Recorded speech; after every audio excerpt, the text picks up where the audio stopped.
Niondoe kwenye vikwazo na majaribu ya aina mbalimbali. Baba, katika jina la Yesu, nashukuru kwa ajili ya siku hii. Nashukuru pia kwa ajili ya kila mmoja uliyemleta mahali hapa. Najua una kusudi na yeye. Una kusudi la kwamba asikie neno hili na likamfanyie jambo jipya katika maisha yake. Mungu, nataka nisimame hapa niseme neno langu, bali niseme neno kutoka kwako. Naomba nguvu zako na uwezo na mamlaka vikatamalaki katika chumba hiki, katika jina la Yesu Kristo nikiomba na kuamini, na kila mmoja aseme amen. Leo nataka tuzungumze kuhusu kitu kimoja ambacho nimekipa ujumbe unaosema kaza mwendo na ushinde uchungu. Kaza mwendo na ushinde uchungu. Kwenye maisha yenyewe tunaishi kila siku, kuna vitu tunaomba kwa Mungu.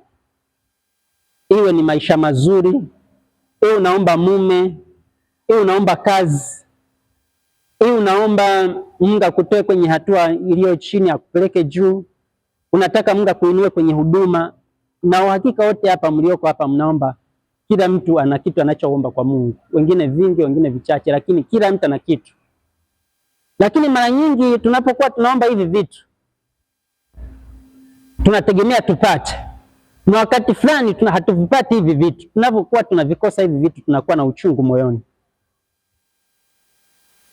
ama tunakuwa na huzuni. Na unapokuwa na uchungu wa muda mrefu na huzuni ya muda mrefu, inakufanya unakuwa na mawazo, unakosa ujasiri wa kumwendea Mungu, unaanza kuwatupia watu wengine lawama. Unaweza hata kumlalamikia hata Mungu, unaweza kumlalamikia hata rafiki, au unaweza ukaanza kujihukumu hata wewe mwenyewe. Yaani wewe mwenyewe na nafsi yako. Unajua sisi tuko watu wawili, kuna mtu wa nje na mtu wa ndani. Na wakati fulani tunapofanya vitu ambavyo sio vizuri, unaweza kufika mahali unasema hivi, kweli ni mimi nilifanya? Yaani mtu wa nje anamlaumu mtu wa ndani, si mimi. Ni kama vile si mimi, sijui kwaje mpaka nikafanya haya mambo. Sasa hivi vitu unavyokuwa umevibeba moyoni vinakufanya kabisa usiweze hata kupokea kile ulichotarajia kupokea. Na shetani mara nyingi imekuwa ni silaha yake kubwa, kukujaza uchungu, kukujaza hofu, kukujaza huzuni. Wiki mbili zilizopita ile wiki na hii hapa, nilikuwa nimepata sehemu ya kwenda, nilikuwa nimepata mwaliko, yaani nikafanye semina mahali ya siku 3.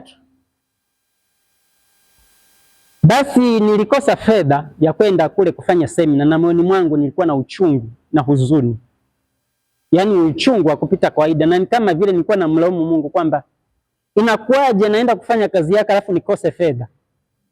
Hii fedha siombe kwa ajili ya kwenda kula, siombe kwa ajili ya kwenda kufanya starehe, nataka kufanya kazi yako. Inakuwaje nakosa fedha ya kwenda kule? Na moyoni nilikuwa na uchungu. Na nikiwa katika hali ya uchungu, ni kama vile Mungu akaanza kunisemesha. Kundi la watu wengi ambao wengine wana hali nzuri, unaona watu wana hali nzuri, huwezi kudhani kama wanaweza kukosa fedha. Akana nionyesha kwamba kama msimu ni mbaya, watu wengi hawana fedha. Si fedha za kwenda kusafiri tu, lakini hata fedha za kula hawana. Si fedha kwa ajili ya safari tu, lakini hata fedha kwa ajili ya kuwapa watoto waende shule 1000, 2000 hawana. Si fedha kwa ajili ya kwenda kununua nguo tu, lakini ni fedha kwa ajili ya kwenda kumpeleka mtu hospitalini hawana. Unajua Mungu alikuwa ananiambia nini? Kwamba jaribu kubadilisha mtazamo wako. Ukibadilisha mtazamo wako, maisha yako yanaweza kubadilika hata kama huna chochote. Na ikiwa una mtazamo mbaya kwa sababu ya hali fulani unayopitia,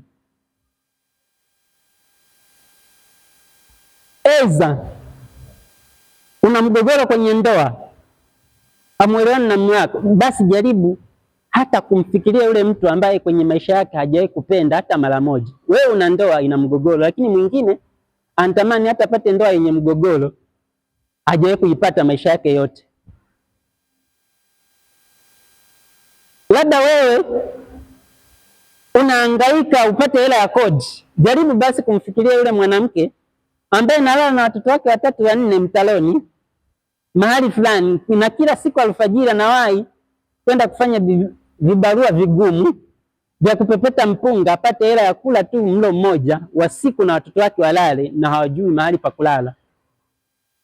Ikiwa unakosa usingizi wakati wa usiku, basi jaribu kumfikiria mtu ambaye hana mahali pa kulala, hana kitanda, hana nyumba na hana chochote, hata hivyo bado analala usingizi na amani.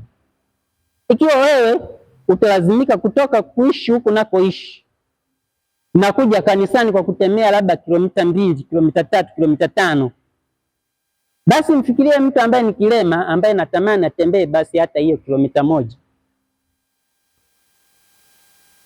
Basi naweza kusema kihalisi matatizo yetu si matatizo yetu kihalisi, matatizo yetu ni mitazamo yetu, namna tunavyochukulia matatizo yetu. Hebu jaribu tusome maandiko kutoka kwenye maandiko matakatifu, kutoka kwenye kitabu cha Maombolezo. Maombolezo 3 mstari wa 17 na kuendelea, tusome pale. Mstari wa 17 nasoma, nasema: umeniweka nafsi yangu mbali na amani, nikasahau kufanikiwa. Umeniweka nafsi yangu mbali na amani, nikasahau kufanikiwa. Kwamba kama unahitaji mafanikio katika maisha yako, lakini ndani ya moyo wako huna amani, hata hayo mafanikio pia huwezi kuyapata. Kama unahitaji kitu kutoka kwa Mungu na moyoni mwako na hofu, una uoga, hauna amani, hata hicho kitu unachokiomba huwezi kukipata. Basi anatuambia nini? Anasema msijali kuhusu mazingira, msijali kuhusu hali, hata hivyo muwe na amani hivyo hivyo katika mazingira namna hiyo. Paulo alisema furahini, nasema tena furahini katika Bwana. Alikuwa anasema haya maneno wakati amefungwa gerezani, amefungwa mikono, amefungwa na miguu, amekalia mgongo. Yaani nje wanamwangalia, wanamuonea huruma, wengine wanalia, lakini yeye anasema jamani furahini, tena anasema furahini. Alikuwa hasemi kwa ajili ya yale yanayomtokea wakati huo, alikuwa anasema kwa sababu ya yale yanayokuja. Tukiwa kwa Yesu hatufurahi kwa sababu ya tulivyo sasa, tunafurahi kwa sababu tunavyokuja. Tunajua hapa sisi tuko ni safarini. Leo sijapata, lakini pia kesho ni siku nyingine. Nisilie sana kwa ajili ya leo, angalau nifurahi kwa ajili ya siku ya kesho ambayo itakuwa bora kuliko siku zingine nilizopitia. Na maneno hayo ni mazuri. Unajua kwa nini mazuri?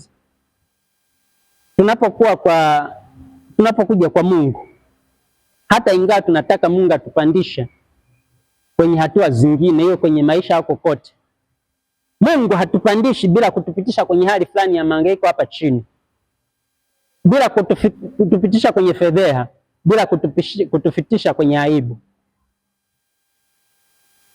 Basi wale wanaofanikiwa kupita vizuri kwenye hizi hali za aibu, fedheha, kila kitu, Mungu anawafungulia mlango mwingine na wanainuka, na unaanza kushangaa kwamba mama mdogo ameinuka, tulikuwa tunamuona hapa, lakini maskini mama mdogo alijua atainuka hata kabla hajainuka. Amen. Tuendelee kusoma mstari wa 18. Mstari wa 18 anasema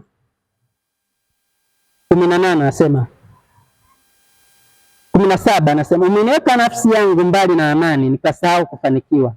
18 nikasema nguvu zangu zimepotea na tumaini langu kwa Bwana.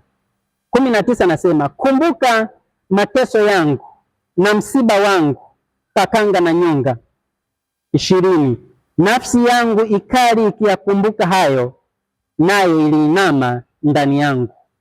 Najikumbusha neno hili, kwa hiyo nina matumaini. Daudi alikuwa anasema kwa sababu yale mambo aliyopitia, akayakumbuka mateso, akakumbuka shida, nafsi yake kainama ndani yake. Lakini alipokumbuka habari za neno la Bwana akapata matumaini. Matumaini ni kwamba ni kuwa na tumaini kwamba jambo jipya litatokea katika maisha yangu wakati wowote. Ikiwa utaishi kwa namna hiyo, utakuwa na amani, utakuwa na ushindi, utakuwa na nguvu. Ikiwa unaishi kwamba kitu kizuri kiko kutokea wakati wote, utakuwa na nguvu, utakuwa na amani, utakuwa na ushindi, hata kama hauna kitu wakati huo, kwa sababu tu ya tumaini. Sasa nikwambie, nitoka kuambia kwamba nilikuwa nisafiri, sikusafiri, na kama vile nilikuwa namlaumu Mungu. Nitaka nikafanye semina, sijafanya, ya siku 3 sijafanya. Lakini naweza kukwambia kwenye maisha, zile siku tunazozani ni mbaya huwa ni siku nzuri, ila zimefichika, na zile tunazozani ni siku nzuri huwa ni mbaya, ila hatujajijua. Nilikuwa naomba siku 3 niende Mtwara, lakini nikapewa semina ya siku 3 hapa bila hata kusafiri. Nana ningejua labda pengine ningeenda Mtwara ningepata ajali, japo sitaki kujitambulia mambo mabaya. Lakini sijaenda Mtwara, nimepata siku 3 za semina hapa. Hata kama si semina, lakini nimepata siku 3 za kusimama hapa. Nashukuru kwa kila mtu aliyemtumia, ambaye Mungu alimtumia kufanya mimi nisimame hapa, kwa sababu sikusimama kwa ajili yangu mwenyewe. Mungu aliandaa hii nafasi, na kama kuna mtu alimtumia, napenda amtumia wakati mwingine, na muombea amtumie wakati mwingine. Yaani haya ndio maombi yangu.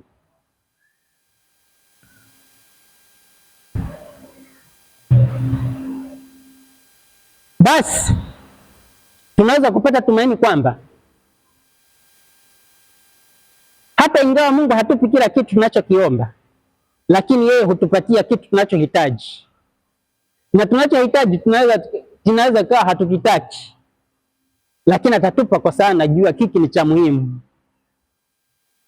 Na inawezekana unachokihitaji hujakipata bado, lakini atakupa wakati utakapofika, kwa sababu ndipo utakapohitajika kufanya kitu. Amen. Kwa hiyo naweza nikakwambia hata katika mazingira ya namna hiyo, bado miujiza ipo kwa ajili yako, na si miujiza tu, miujiza ya kupita kawaida. Hivi mtu ananielewa naposema miujiza ya kupita kawaida? Unajua kuna muujiza, labda naomba uinuke kwenye huduma, unaomba upate fedha, unapata fedha, tunasema muujiza, si ndio? Lakini muujiza ya kupita kawaida, wakati fulani mtu anatoka juu anashuka chini. Mshawahi kuona hiyo? Ulikuwa unaishi kwenye nyumba ambayo kodi naisha, na unakuja kumwomba Mungu, lakini katika hiyo kodi wanakufukuza, unatoka. Lakini kama na Mungu, ujue huu ni muujiza wa kupita kawaida. Ulitegemea mwaka huu upate nyumba ya vyumba 3, 4 uoe ama uolewe, lakini naweza kukwambia unaweza kuolewa katika chumba kimoja single na ukaishi vizuri. Hii ndio muujiza ya kupita kawaida. Na ukiwa katika hicho chumba kimoja single, unafanyaje? Kwa sababu Mungu hakupi tu chumba, anakupa na maelezo namna ya kuishi, si ndio? Sasa kama ndio umepata mtu, ni mke au mume, alafu tegemea upate vyumba 2, upate nyumba nzima hujapata, alafu mume anasema twende, utaacha kwa sababu hujapata nyumba kubwa, unaenda kuishi kwenye single, si ndio? Lakini unafanyaje? Unamwambia dalala kutafutia single kubwa, si ndio? Alafu mle ndani unaikata na mapazia, si ndio? Tunakufundisha namna ya kuishi, yaani Mungu ana njia, anakufundisha namna ya kuishi kwenye hiyo single. Tunakupa na maelekezo namna ya kuishi kwenye hiyo single. Ubaya wa vyumba hivi, unaweza kuwa unakula sebleni, kijiko kidondoka kinadondokea chumbani. Mtu anaweza kwenda kumtembelea mtu ambaye anaishi kwenye chumba hicho, akitoka tu nje upepo kivuma, anakuta huko chumbani wakati alikuacha sebleni na hujanyanyuka. Unaweza kulala chumbani, upepo kipita, unakuta umelala sebleni. Yaani chumba kinabadilika kufuatana na hali ya hewa. Kwa hiyo unapoangalia ile taarifa ya habari jioni, unaangalia kesho kutakuwa na upepo, unajua hapa single kesho itakuwa single, itakuwa chumba sebule hata mara 7 hata mara 8 hivyo hivyo. Lakini cha msingi ni nini? Cha muhimu ni kile unachojua wewe kuliko wanachojua watu wengine kuhusu wewe. Watu wengine wakisema naishi kwenye single na unajua naishi kwenye chumba na sebule, kuna haja, kuna shida gani? kwa sababu unajua mimi